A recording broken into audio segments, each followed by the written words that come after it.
Bonjour à tous, c'est Edjoan. Aujourd'hui, on se retrouve pour parler du match Italie-Angleterre. Avec à la fin la victoire de l'Italie 1 but à 0. Dans un match honnêtement qui aurait pu être beaucoup plus intéressant. Parce qu'en soi, même s'il y avait quand même un peu de rythme et des occasions, en soi, venant des deux équipes-là qui étaient quand même les deux finalistes du dernier Euro, on s'attendait à mieux.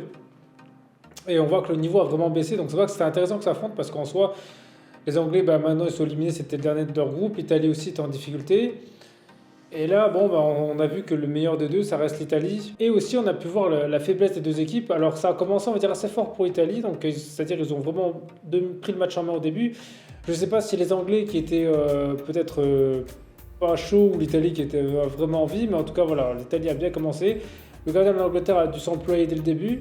Ensuite, ça a un peu été équilibré, c'est-à-dire que c'était même un moment inversé, voilà. C'est-à-dire qu'on va dire pendant le match là, c'était un peu comme ça tout le match, c'est-à-dire qu'il y avait des phases, c'est-à-dire qu'à un moment c'était plus l'Italie, plus l'Angleterre. Après, on va dire sur l'ensemble du match, c'était comme l'Angleterre qui était un peu le maître des attaques placées, c'est-à-dire que c'était plus eux qui avaient la possession, l'Italie jouait plus en contre.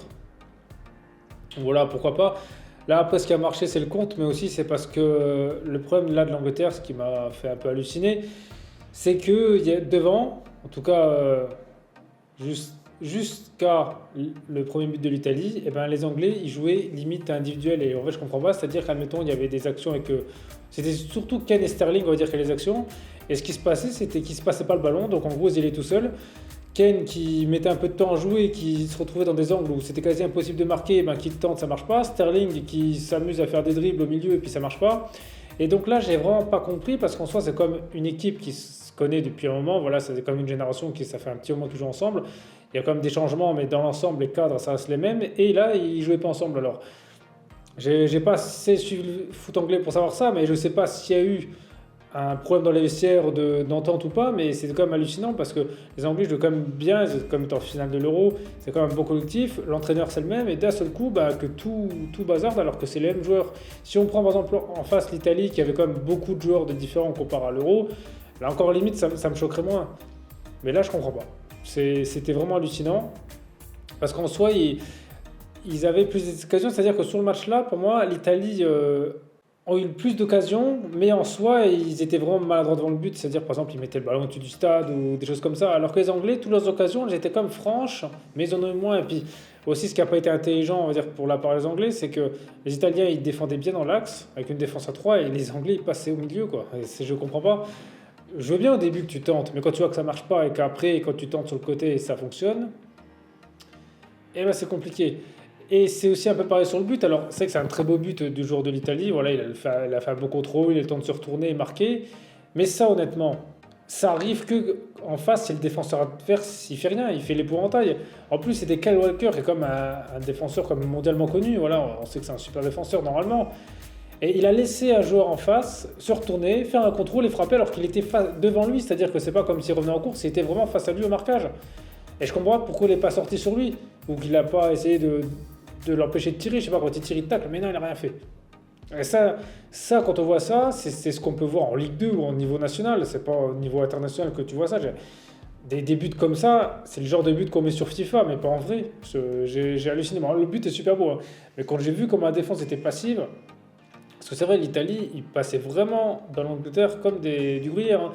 Et ils faisaient des dribbles, tout ça, ça passait facilement. Les Anglais galéraient parce que l'Italie avait comme une bonne défense, et ils étaient bien regroupés. Eux, ils avaient un bon fond de jeu en défense. Et les Anglais ont passé comme on voulait. Donc, je pense que même là, l'Angleterre a eu de la chance que en face, c'est pas une équipe qui avait des meilleurs attaquants ou plus joueuses. Parce que l'Italie, pour moi aussi, leur défaut, ça fait longtemps qu'ils ont ça, c'est qu'ils n'ont pas vraiment un joueur star, un joueur clé qui est capable à lui tout seul de faire la différence. Donc, il faut compter sur le collectif. Et si le collectif marche pas trop, c'est compliqué.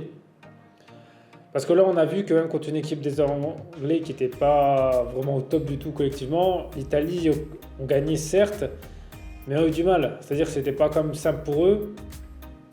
Donc c'est un peu plus inquiétant justement contre des équipes qui vont être plus fortes. C'est pour ça que l'Italie, déjà, je ne la vois pas gagner avec des nations. C'est aussi pour ça qu'ils ne sont pas qualifiés pour le mondial. Donc je pense que ça aussi, c'est quelque chose à régler pour eux. Donc c'est pour ça qu'en fait, on voit que c'est comme deux équipes qui avaient un super potentiel, qui ont marché, que d'un coup, ça marche plus. Donc c'est un peu dommage en fait de les voir là au niveau là parce on aurait pu avoir un super match avec deux équipes qui s'affrontent au sommet et au final non on se retrouve avec deux anciennes superbes équipes et et qui malheureusement ont perdu leur niveau de jeu. Après, je ne sais pas s'il ne faudrait pas changer les sélectionneurs, parce que c'est vrai que même si Mancini il a réussi à les faire gagner l'Euro, en soi, il y a quand même 2 Coupes du Monde qu'ils font pas.